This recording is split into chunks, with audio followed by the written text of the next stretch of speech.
Welcome everybody, my name is Zatrakus and this is the Vermis Historia, show in which twice a month we dive into the ocean of madness, and our anchor are video games. Today we will talk about Pluto. No, not this one. Oh, come on! Yes, this one. Ninth planet of our solar system. Excuse me, dwarf planet. Small celestial body? Or is it even any of these? Really? Okay, it's getting very confusing. Pluto was discovered in 1930, but even before that many were speculating about planets past Neptune. As time passed, Pluto lost some of its estimated mass due to more accurate calculations. Finally, in 2006, it was reclassified as a dwarf planet, which pissed many people off, me included. As I mentioned earlier, this peripheral celestial body has been fascinating people even before its discovery, which resulted in many sci-fi stories regarding it. The ones that we will be interested in are Mass Effect and Whisper in Darkness by H.P. Lovecraft. Let me start with the writer from Providence, for his version seems more likely to be unknown for the viewers, whereas Mass Effect is an extremely popular series that even people not interested in RPG shooter games are, to a certain degree, familiar with. Alright?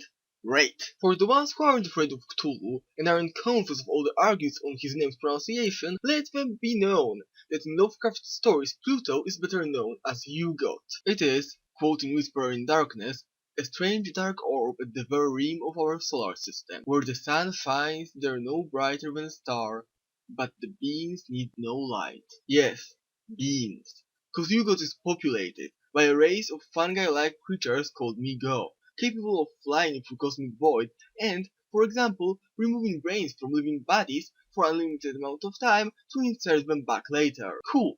Creepy, but what else would you expect from an author of supernatural horror in literature, huh? In Mass Effect's universe, on the other hand, what we know as Pluto is nothing but a celestial body. It's actually an enormous machine called Mass Relay, one of many in Milky Way, which has been left behind by a very technologically advanced race, Proteans, before their extinction.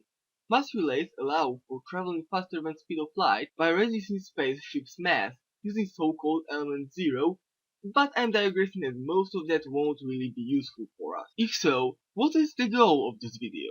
Well, in 2015, probe called the New Horizons will fly by Pluto, giving us for the first time detailed measurements and images of it. In this case, we should collect all the data about our solar system's mass relay and Yuggoth that the New Horizons will verify, and consider which one has better chance to turn out true, or at least closer to our expectations. But before that, as Howard Philip Lovecraft is my absolutely favorite writer ever, give me a moment to read some of his stories in which he throws his racist shit at Polish immigrants, so that I remain impartial.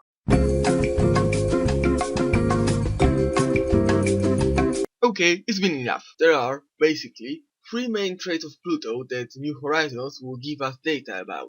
Its topography, by making picture of the surface, chemical composition of atmosphere, by taking its samples, and chemical composition of its surface. First, topography. Pluto, no matter what kind of planet would be, is supposed to be shaped similar to ball, as most celestial bodies are. It means 1 point for Lovecraft's dark orb, known for BioWare's weird-shaped longitudinal thing. Second, atmosphere. It isn't a tough one either. Mass Relay doesn't have any kind of atmosphere, even a synthetic one. We don't know much about Yuggoth's atmosphere, but thick or not, it's there to be measured. At last, composition of surface. Well, both have some, however, covering of Mass Relay is almost indestructible, and we don't know how buildings on Yuggoth would affect attempts to take samples of soil. After all, no one wins here. As you can see, results look pretty obvious.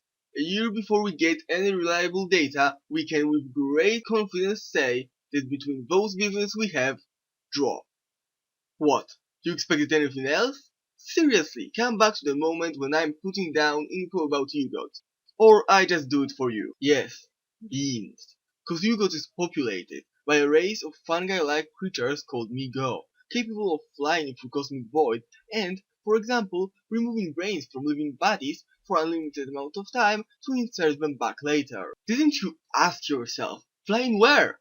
And whose brains? The answers are Earth and your brains. Spoiler alert, but that's what happens to one of the characters in Whisper in Darkness. caught by agents of Migo, brain removed from the body and taken away from our planet. Additionally, writers after Lovecraft exploring his Cthulhu mythos that Yuggoth is a part of claim Pluto and Migo's world aren't one and the same. And, despite visual differences, Pluto may at the end of the day appear to be an ancient alien machine just covered under the surface. For people watching this piece in 2015 or later, remember to visit me with your alien friend! And that I have a bunch of dogs. Strong dogs. Thanks for watching. If you liked the video, remember to click the like button and subscribe to my channel. I will see you next time.